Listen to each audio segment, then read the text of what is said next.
Hey guys, welcome back to Magic TV. My name's Craig. It's 9 o'clock, which means it's time for a Magic Rant. That's right, I'm back with another Magic Rant. In case you've missed the last few weeks on Magic TV, the Magic Rants are back, but in a very different format. Instead of me sitting here, swearing and shouting, building up my blood pressure and ready to pop, I'm going to very calmly put across my point of view.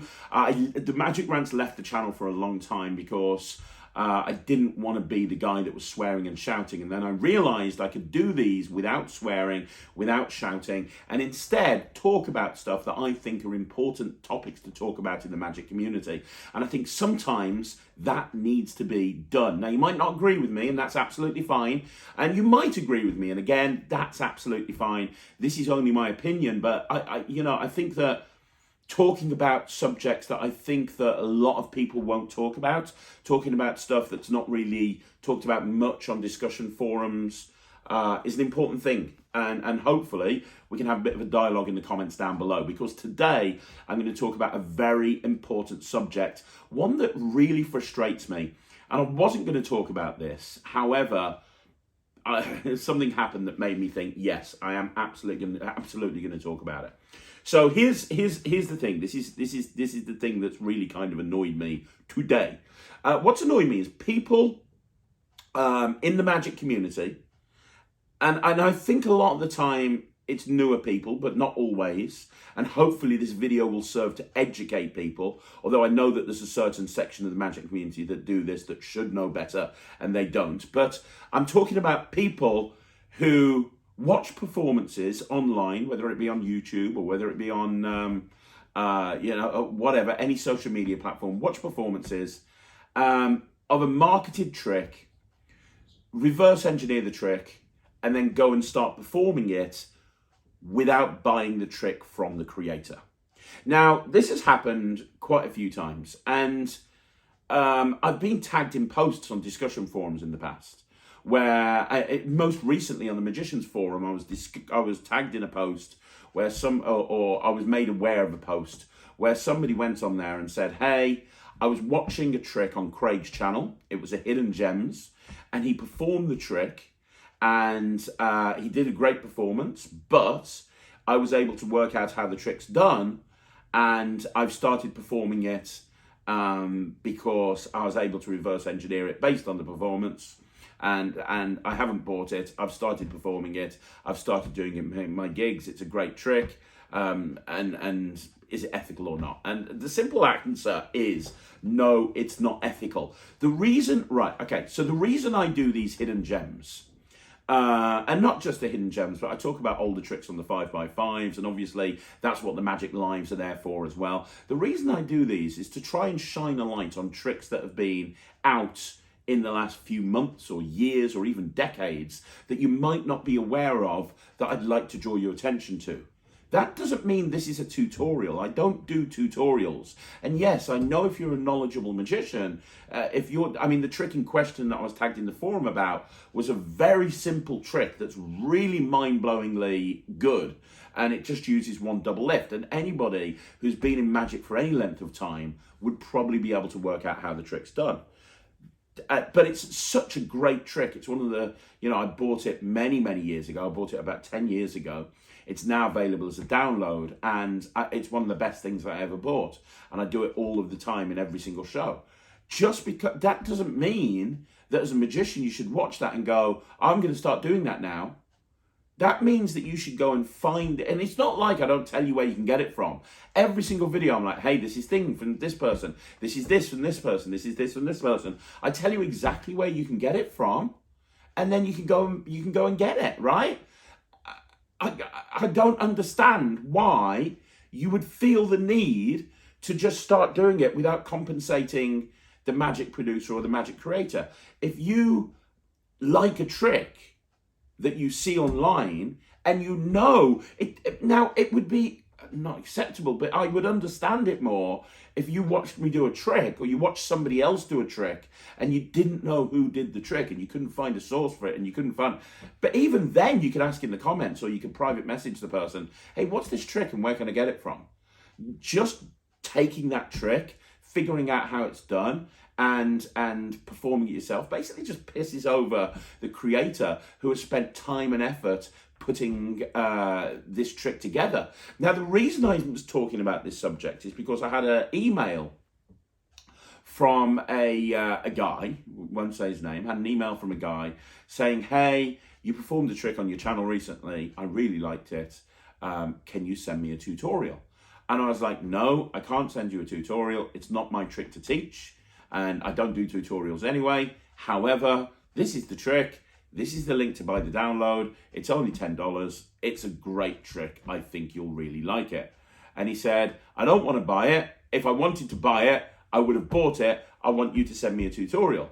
So I then emailed him back and said, I'm not going to give you a tutorial. It's not my trick to teach. I advise you buy it. And he came back to me and he said, well, you're a fucking idiot. He called me every name under the sun. He's like, oh, it's people like you, the elitists in magic, that he just went completely off on one. Absolutely, completely mental. Just because I wouldn't teach him a trick that's not even mine to teach. And it's that attitude.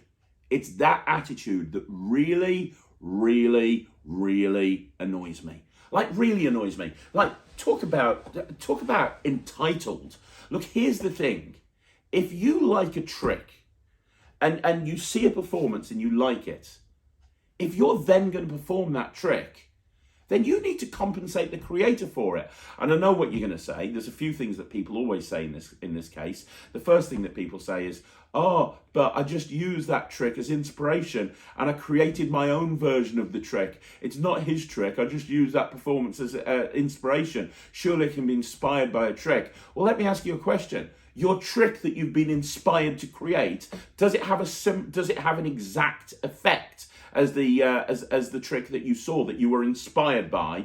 Is it exactly the same? If it is exactly the same, then no, that's not okay, because part of the creative process is coming up with a unique plot and an interesting idea. If you've taken that interesting idea without even paying that person and then gone and created your own trick, I mean, heck, you don't even know what the trick is. It might be that you've created exactly the same method.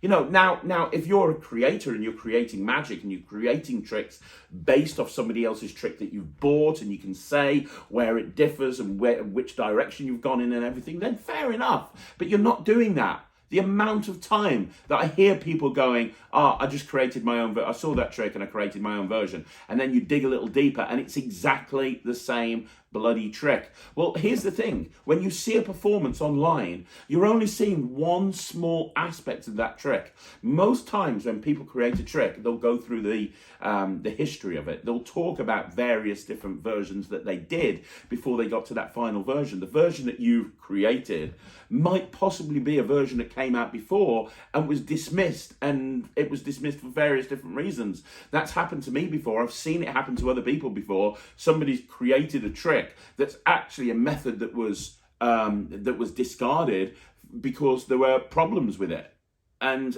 you wouldn't know that because you haven't bought it, right? So I just don't get it. And also, you haven't seen the download, or you haven't seen the instructions. There might be a whole bunch of different ways that you can go with it. There might be extra information, bonus phases, and you're just looking at this one performance on the internet, and you're basing your new creation off that one performance. But the bigger overarching problem with all of this is being a creator is hard work.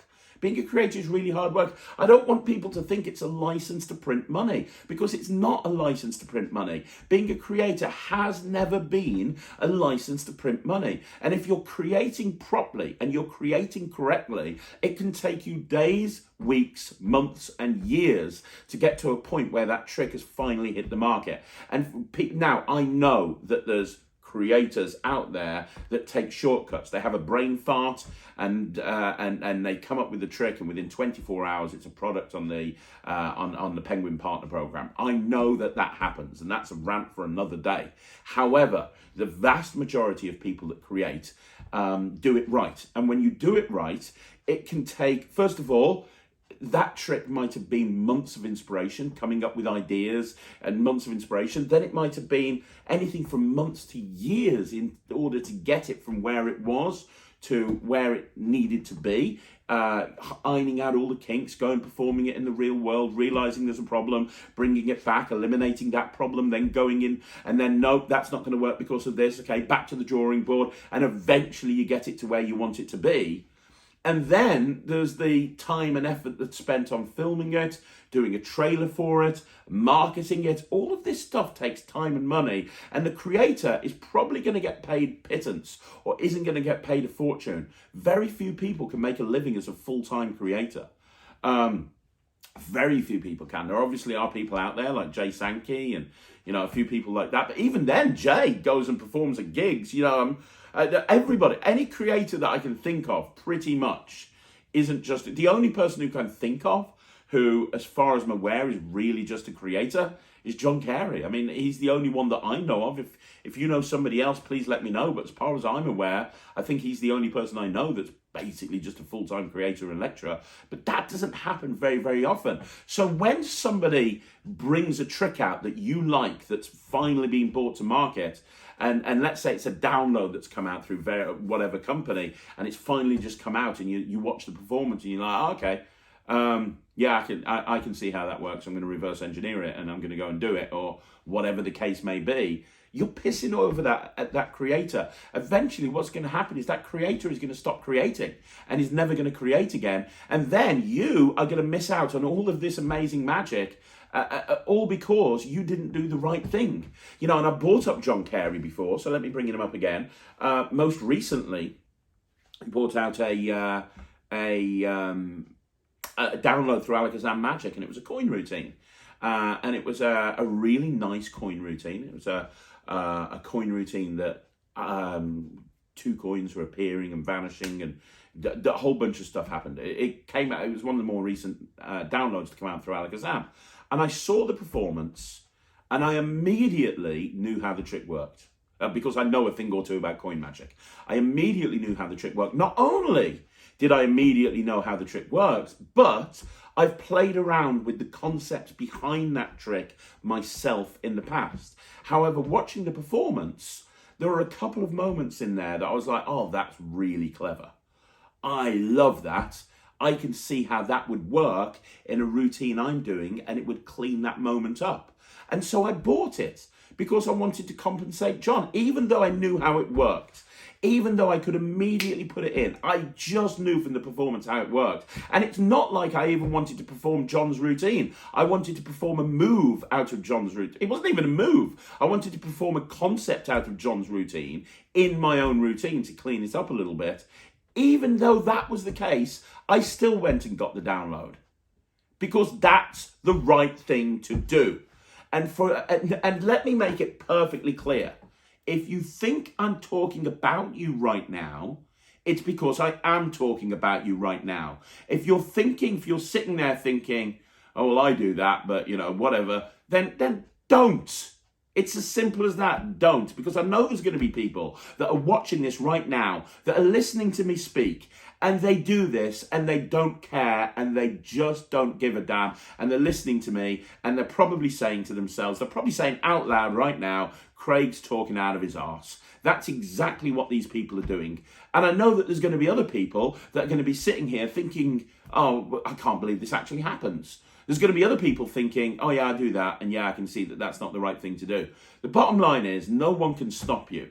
This is something that it's almost impossible to catch people doing, because it's not like you can police people watching performances on the internet. It's not like you can police watching trailers. However, morally and ethically, if you, and I'll make it crystal clear, I'll break it down. Morally, ethically, if you see a performance online and you like that trick and you want to do that trick, go and support the creator. Go and support the creator. They're going to make a few pence off it. The company that's brought it out is going to make a few pence off it. If you like the trick enough that you should go and perform. And then I've heard other people say, I've watched the trick online and I practiced it and I've shown it to a few friends, but I'm not going to buy it because I'm not going to take it out to a gig. You've shown it to a few friends, you've practiced. Stop talking. I'm not going to swear. I've told you the rants are a different thing now, but please stop talking shit. If you're going to do that, at least be honest with yourself and say to yourself, yeah, I'm an asshole, because that's what you are. That's what you are. You're really pissing over the whole industry. That's exactly what you're doing, and it's not fair to the creators. It's not fair to the magic producers. It's not fair to the dealers. This whole magic industry, if you like buying new tricks, and there's a very good chance if you're on this channel, you do like buying new tricks. If you like buying new tricks, then support the industry, because at some point, if pirating magic tricks, and that's a whole other rant for another day, but all of this sort of stuff, if this continues to happen, less people are going to create, less magic producers and less magic dealers are going to be around, and then the ones that are going to suffer are the end users. If you want free magic, go check out Lloyd Barnes' channel. He uploads tons of stuff every single week that is super creative. You want to learn how to do card magic, coin magic, gimmicks, go check out Lloyd Barnes' channel. Okay, if you don't want to pay for anything, go check out Lloyd's channel. But if you see a performance of a trick that you like, support the creator. If you're planning on practicing it, learning it, performing it, even in a casual situation, support the creator. I can't tell you the amount of tricks that I do on Magic Lives, and people say, oh, I'm going to start doing that one. I'm going to start doing that one. I'm going to start doing that one. Well, how about you support the creator before you start doing it? And this isn't about me. This is about everyone else's tricks. It's not like I'm talking about me specifically. I'm talking about everybody out there. Support the creator. Creators work really hard, and to take their hard work without compensating them and just using it, it's not right. That's all I've got to say about that.